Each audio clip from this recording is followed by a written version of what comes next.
بسم اللہ الرحمن الرحیم۔ سب سے پہلے تو خوش آمدید، السلام علیکم۔ بہت شکریہ آپ سب کا یہاں تشریف لانے کا۔ جیسے کہ آپ کو معلوم ہے، احساس کے بہت سے پروگرام ہیں اور پچھلے 1.5 سال سے بتدریج اس پروگراموں پہ کام ہو رہا ہے۔ وہ ایک ایک کر کے ہم اس پہ عمل درآمد کر رہے ہیں، اور جیسے جیسے اس پہ عمل درآمد ہوتا ہے آپ بہنوں اور بھائیوں کو ہم آگاہ رکھتے ہیں کہ یہ پروگرام کس طرح معرض وجود میں آیا، کس طرح اس کی تشکیل ہوئی، اس کے جو حقدار کون سے حقدار اس سے مستفید ہوں گے، اس کا بجٹ کیا ہے، یہ کس ڈسٹرکٹس میں رول آؤٹ ہو رہا ہے۔ تو آپ نے دیکھا ہوگا کہ پچھلے 1.5 سال میں ہم نے احساس کفالت، احساس بلا سود قرضہ، احساس آمدن، احساس اسکالرشپ، احساس نشو و نما، احساس کے دائرہ کار کے لنگر، پناہ گاہیں، مزدور کے احساس، جو پروگرامز تھے وہ ہم نے ایک ایک کر کے آپ کے لوگوں کے، عوام کے فائدے کے لیے لے کے آئے اور آپ کو ہم آگاہ کرتے رہے۔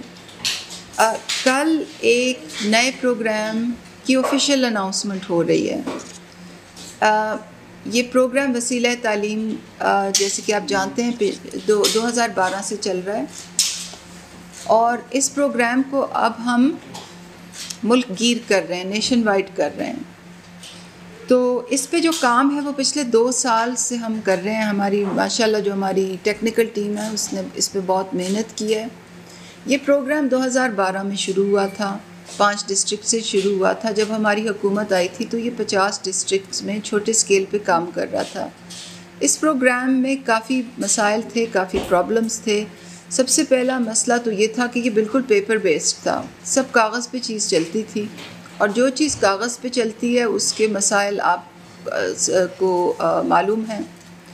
احساس میں آپ کو معلوم ہے کہ ڈیجیٹل طریقہ کار کو ہم نے پوری طرح اپنایا ہوا ہے۔ ہر پروگرام میں، ایمرجنسی کیش میں بھی، کفالت میں بھی، باقی دیگر پروگراموں میں بھی آپ دیکھتے ہیں کہ پوری طرح ہم ڈیجیٹل طریقہ کار کو، اینڈ ٹو اینڈ ڈیجیٹل طریقہ کار کو اپناتے ہیں تاکہ پروگرام میں شفافیت ہو، ٹریکیبلٹی ہو، اور ہر پروگرام ہم نادرا کے ساتھ انٹیگریٹ کرتے ہیں تاکہ اگر شناختی کارڈ ڈلے تو پورے قوائف سامنے آ جائیں۔ اور گوسٹ جو کہتے ہیں نا، سوشل پروٹیکشن، سماجی تحفظ کے پروگراموں میں گوسٹ بینیفیشری کا بڑا مسئلہ ہوتا ہے کہ وہ بینیفیشری ہے ہی نہیں اور کاغذوں پہ وہ معاملہ چل رہا ہے۔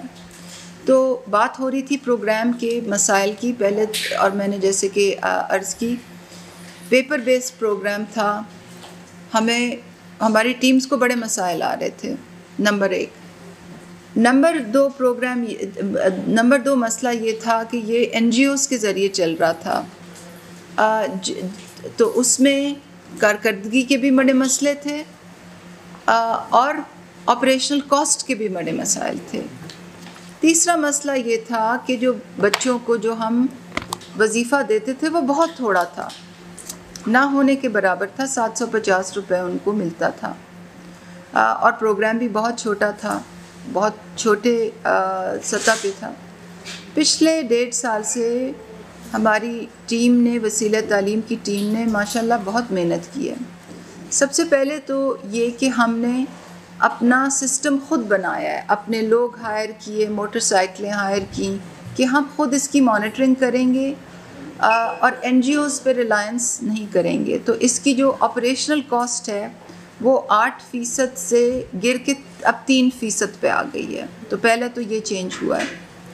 دوسرا چینج یہ ہوا ہے کہ ہم نے اس کو پیپر لیس کر دیا ہے، اور میں چاہوں گی کہ آپ اگر ایک ٹیبلٹ منگوا لیں تاکہ ان کو پریکٹیکل ایک ڈیمونسٹریشن دلوا دیں کہ جو حقدار عورت ہوتی ہے جس کا بچے کو انرول کرنا ہوتا ہے، اس کا شناختی کارڈ ڈلتا ہے۔ جب شناختی کارڈ ڈلتا ہے تو اس کی پورے قوائف نادرا سے اسی وقت سامنے آ جاتے ہیں۔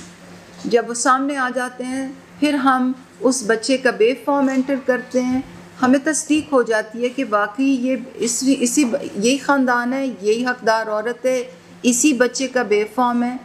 پھر ہم جو ایڈمیشن سلپ ہوتی ہے اسکول کی، اس کو سکین کر کے ڈالتے ہیں، جو اسکول ہے وہ جو اگر پہلے سے رجسٹرڈ ہے تو اس کے قوائف میچ کرتے ہیں، بچے کی تصویر لے کے ایپ کے ذریعے اسی وقت ڈالتے ہیں. یہ تمام چیزیں اس لیے، اور آپ کی اس کی پریکٹیکل ڈیمونسٹریشن بھی ابھی آپ کو کریں گے، یہ اس لیے ہے کہ بدعنوانی ختم ہو اس پروگرام میں، کرپشن کا خاتمہ ہو. جو گوسٹ لوگ آ جاتے تھے، جو ایک ایک عورت کے 15 بچے اس میں انرول ہو جاتے تھے، ایک ہی خاندان کے اس طرح بھی ہوتا تھا کہ بچے 3 مہینے بعد بچے پیدا ہو رہے ہیں.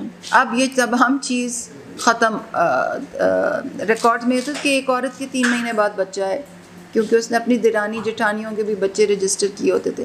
اب یہ پوری طرح سے ڈیجیٹل ہے، اور میں اپنی ٹیم کو بہت خراج تحسین پیش کروں گی کیونکہ انہوں نے اس پہ بہت محنت کی ہے. پروگرام کے فیلئر سے سیکھا ہے اور پھر اس کو اینڈ ٹو اینڈ ڈیجیٹل کیا ہے. نادرا اور نادرا کے ساتھ سیملیس ہماری انٹیگریشن ہے. تو یہ دوسرا چینج ہو گیا. پہلے میں نے آپ کو بتایا کہ اپنا انسٹیٹیوشنل انفراسٹرکچر ڈیولپ کیا. دوسرا یہ کہ ہم نے اس کو اینڈ ٹو اینڈ ڈیجیٹل کیا. تیسرا یہ کہ ہم نے اس کا جو وظیفے کی اماؤنٹ ہے اس کو ہم نے بڑھایا. جیسے پیچھے آپ تشریف لائے تھے تو آپ کو ہم نے جب احساس نشو و نما پہ میں نے آپ کو بریفنگ دی تھی تو میں نے آپ کو بتایا تھا کہ احساس کے تحت جو بچوں کے جو وظیفے ہوتے ہیں وہ لڑکوں کے لیے کم ہوتے ہیں اور لڑکیوں کے لیے زیادہ ہوتے ہیں. تو احساس نشو و نما میں بھی ہر سہ ماہی پہ لڑکی کو 1500 لڑکے کے لیے 1500 ملتا ہے اور لڑکی کے لیے 2000 ملتا ہے.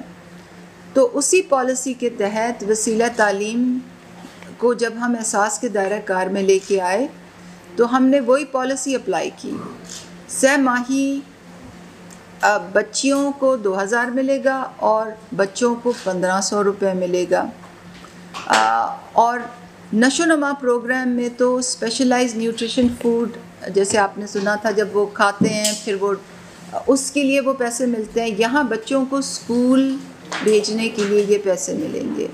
تو یہ تیسرا چینج ہم نے یہ کیا ہے کہ ہم نے اسٹائپنڈ کا جو حد ہے اس کو بڑھا بھی دیا ہے، ڈبل کر دیا ہے. لڑکوں کے لیے بھی ڈبل کر دیا ہے 750 سے، اور لڑکیوں کے لیے تو اس کو اور زیادہ کر دیا ہے تاکہ لوگ بچیوں کی تعلیم کی فروغ ہو. تو جب ہم نے یہ 3 ریفارمز کر لیے، اسٹائپنڈ کی حد، end to end digitisation, N G Os کا اس میں عمل دخل ختم اور اپنا سسٹم بنایا، تو اس کے بعد ہم نے یہ فیصلہ کیا کہ اس کو اب ہمارا سسٹم ٹھیک ہو گیا ہے، اب ہم اس کا دائرہ کار پورے ملک میں بڑھا دیں. تو کام یہ پچھلے 1.5 سال سے بڑی تیزی سے ہو رہا تھا. اب پچھلے 3 مہینے سے یہ پورے ملک میں آہستہ آہستہ اس کی رول آؤٹ مکمل ہے. اور کل جب ہم بلوچستان جائیں گے تو ہم پرائم منسٹر کو ایک بریفنگ دیں گے اس پہ، اور ان کو کچھ ساؤتھ بلوچستان کے بچوں سے بھی ملوائیں گے جو اس پروگرام میں انرولڈ ہیں. تو بلوچستان کے تمام اضلاع اب اس میں انرولڈ ہیں، ملک کے تمام اضلاع جو ہیں اس پروگرام میں انرولڈ ہیں. تو میں نے یہ مناسب سمجھا کہ آپ کو میں آج بریف کروں. 80 بلین اگلے 4 سال میں اس پروگرام کی لاگت پروگرام کا ہمارا تخمینہ ہے. اور احساس پروگرام کی جو احساس کے دائرہ کار میں جو ڈفرینٹ پروگرامز ہیں اب اس میں یہ بھی شامل کر دیا گیا ہے. تو میں نے ضروری سمجھا کہ آپ کو آج میں بریفنگ دوں. سوالوں کے لیے حاضر ہیں. اینی کویسچنز مور دین ویلکم.